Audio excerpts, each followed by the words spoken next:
ലോകം ഭീകരത വച്ചു പൊറുപ്പിക്കരുതെന്ന് വിദേശകാര്യമന്ത്രി എസ് ജയശങ്കർ. ഭീകരതയ്ക്ക് എതിരായ നയതന്ത്ര നീക്കങ്ങൾക്കൊടുവിലാണ് ഭാരതത്തിന്റെ കനത്ത തിരിച്ചടി. ഭാരതത്തിന്റെ ഭീകരവിരുദ്ധ സഖ്യത്തിന് ലോകരാഷ്ട്രങ്ങൾ പിന്തുണ അറിയിച്ചിരുന്നു. തിരിച്ചടിക്കാനുള്ള അവകാശം ഭാരതത്തിനുണ്ടെന്ന് ലോകരാഷ്ട്രങ്ങൾ ഒറ്റ ശബ്ദത്തിൽ പ്രതികരിച്ചതിന് പിന്നാലെയാണ് ഭാരതത്തിന്റെ ശക്തമായ സൈനിക നടപടി. ഐസൺ ജോസ് ചേരുന്നുണ്ട് വിവരങ്ങളുമായി. ഐസൺ, ലോകം ഭീകരത വച്ചു പൊറുപ്പിക്കരുത്, വിദേശകാര്യമന്ത്രിയുടെ ആഹ്വാനമാണത്. ഈ ഭീകരാക്രമണത്തിനു പിന്നാലെ വിവരങ്ങൾ. ഭാരതത്തിൻ്റെ നയതന്ത്ര നയം എന്തെന്ന് അദ്ദേഹം ഒരൊറ്റ വാചകത്തിൽ കുറിച്ചിരിക്കുകയാണ്. ഭീകരതയെ ലോകം വെച്ച് കുറിപ്പിക്കരുത്. അത് നമുക്കറിയാവുന്നതാണ്. G20 സമ്മേളനത്തിൽ ഭീകരവിരുദ്ധ സഖ്യത്തെ തയ്യാറാക്കുക, അത്തരത്തിൽ ഭീകരതയ്ക്കെതിരായ കൃത്യമായ നീക്കങ്ങൾ ഭാരതം തുടർച്ചയായി നടത്തിക്കൊണ്ടിരിക്കുന്നു എന്ന ഒരു കൃത്യമായ വസ്തുത, അത് ഓപ്പറേഷൻ സിന്ദൂർ എന്ന് പറയുന്ന ഈ നടപടി ഭീകരതയ്ക്കെതിരായ ഒരു നീക്കം മാത്രമാണ്. ആ ഭീകരതയ്ക്കെതിരായ നീക്കത്തെ ലോകത്തിൻ്റെ പിന്തുണ അനിവാര്യമാണ്. ലോകം ഭീകരതയെ വച്ചു പൊറുപ്പിക്കരുത് എന്ന് കൃത്യമായ സന്ദേശം, അത് ഭാരതത്തിൻ്റെ ഒരു സന്ദേശമായി തന്നെ നമുക്ക്, അല്ലെങ്കിൽ ഭാരതം എന്ന രാഷ്ട്രത്തിന് ലോകത്തിന് മുന്നിൽ വയ്ക്കാനുള്ള ഭീകരതയുമായി ബന്ധപ്പെട്ട ഒരു നിലപാടാണ് ഇപ്പോൾ എസ് ജയശങ്കർ വളരെ ലളിതമായ വാക്കുകളിൽ ചെറിയ ഒരു ഒറ്റ വാചകത്തിൽ കുറിച്ചിരിക്കുന്നത്. തീർച്ചയായും അത് ഭാരതത്തിൻ്റെ ഒരു നിലപാടാണ്. ഈ നിലപാടാണ് കാർഗിൽ യുദ്ധത്തിൽ നമ്മൾ കണ്ടത്, അല്ലെങ്കിൽ ഇപ്പോൾ നമ്മൾ കണ്ട ഈ ആക്രമണത്തിലും നമ്മൾ കണ്ടത്. ഈ നിലപാടിൻ്റെ ഒരു റിയലൈസേഷനാണ്, അത് നടപ്പാക്കുന്ന ഒരു രീതിയാണ് നമ്മൾ കണ്ടത് എന്നതാണ്. ഏറെ പ്രായോഗികമായ നിലപാട് ഭാരതം നയതന്ത്ര തലത്തിൽ സ്വീകരിക്കുന്നു എന്നതിന് ഏറ്റവും മികച്ച ഉദാഹരണമായി നമുക്ക് പറയാൻ സാധിക്കുന്നത്. തീർച്ചയായും നമുക്കറിയാവുന്നതാണ്, ഈ ഓപ്പറേഷൻ നടന്നത് നമ്മളിതിൻ്റെ ഗ്രാഫ് ശ്രദ്ധിക്കുമ്പോൾ മനസ്സിലാക്കാൻ സാധിക്കും.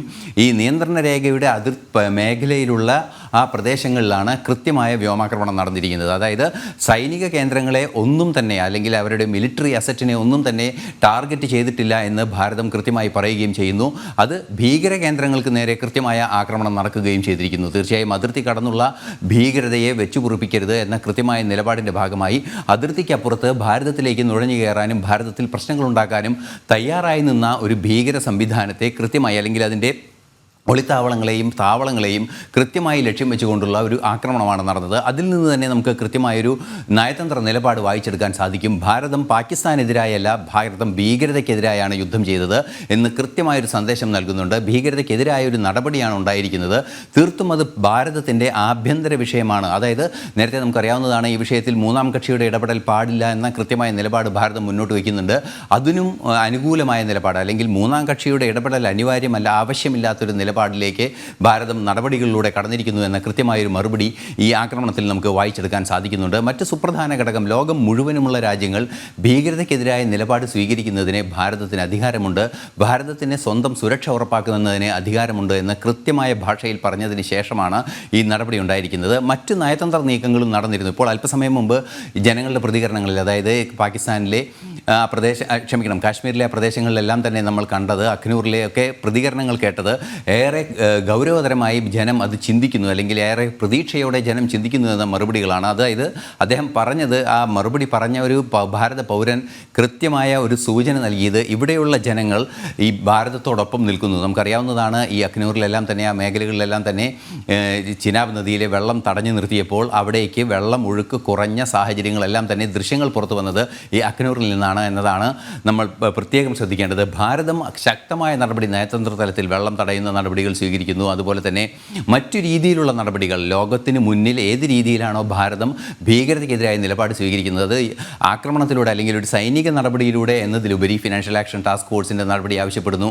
UN സെക്യൂരിറ്റി കൗൺസിലിൽ നടപടികൾ വേണമെന്ന നിലപാട് സ്വാഭാവികമായും ഉന്നയിക്കപ്പെടുന്നു. അതുപോലെ തന്നെ ഏറ്റവും സുപ്രധാനമായ ഒരു നീക്കം ഭാരതത്തിൻ്റെ ഭാഗത്തു നിന്ന് ഉണ്ടായത് ഇൻ്റർനാഷണൽ മോണിറ്ററി ഫണ്ടിൻ്റെ ധനസഹായം നിർത്തണമെന്നതാണ്. അത്തരത്തിൽ ഇൻ്റർനാഷണൽ മോണിറ്ററി ഫണ്ട് നൽകുന്ന ധനസഹായം ഉപയോഗിച്ച് ഭാരതത്തിനെതിരെ യുദ്ധം ചെയ്യുന്നു, അല്ലെങ്കിൽ ഭാരതത്തിനെതിരെ ഒളിയുദ്ധം, ഭീകരയുദ്ധം നടത്തുന്നു എന്ന ഒരു കൃത്യമായ സ്റ്റേറ്റ്മെൻറ്റ് നടത്താൻ ഭാരതത്തിന് സാധിച്ചു എന്നത് മറ്റൊരു സുപ്രധാന ഘടകമാണ്. അത്തരത്തിൽ നിരവധിയായ ഘടകങ്ങൾ, ലോകം മുഴുവനുമുള്ള രാജ്യങ്ങൾ ഭാരതത്തിനെ തിരിച്ചടിക്കാൻ അവകാശമുണ്ട്. ആ തിരിച്ചടി നൽകുക എന്നത് ഭാരതത്തിൻ്റെ സുരക്ഷയുടെ ഭാഗമാണ് എന്ന് ലോകരാഷ്ട്രങ്ങൾ മുഴുവൻ ഒറ്റ ശബ്ദത്തിൽ തന്നെ പറഞ്ഞതിന് ശേഷമാണ് ഏറ്റവും നിർണായകമായൊരു നീക്കം ഭാരതത്തിൻ്റെ ഭാഗത്തു നിന്നുണ്ടായിരിക്കുന്നത്. അതിന് വീണ്ടും ഒരു വാലിഡേഷൻ കൂടി നൽകിയിരിക്കുകയാണ് എസ് ജയശങ്കർ. ലോകം ഭീകരതയെ വച്ചുപൊറുപ്പിക്കരുത് എന്ന് കൃത്യമായ വാക്കുകളിൽ അദ്ദേഹം പറയുമ്പോൾ നമുക്കറിയാവുന്നതാണ്, കാലങ്ങളായി ഭീകരതയ്ക്കെതിരായി ഭാരതം മുന്നോട്ട് വയ്ക്കുന്ന ഒരു നയതന്ത്ര നിലപാടിനെ വളരെ കൃത്യമായി അദ്ദേഹം പറയുകയും ചെയ്യുന്നു. ഏറെ അലങ്കാരങ്ങളില്ലാതെ, ഏറെ വീരവാദങ്ങളില്ലാതെ, എളിയ വാക്കുകളിൽ കൃത്യമായി അദ്ദേഹം പറഞ്ഞിരിക്കുന്നത്, ഭാരതം ഭീകരതയ്ക്കെതിരായ കടുത്ത നിലപാടുകൾ എടുക്കുന്നു, കടുത്ത നിലപാടുകൾ തുടരും, ലോകവും അതുതന്നെ ചെയ്യണം എന്ന ഒരു കൃത്യമായ സൂചന തന്നെയാണ്. വീണ. ശരി ശരി ആയിസ.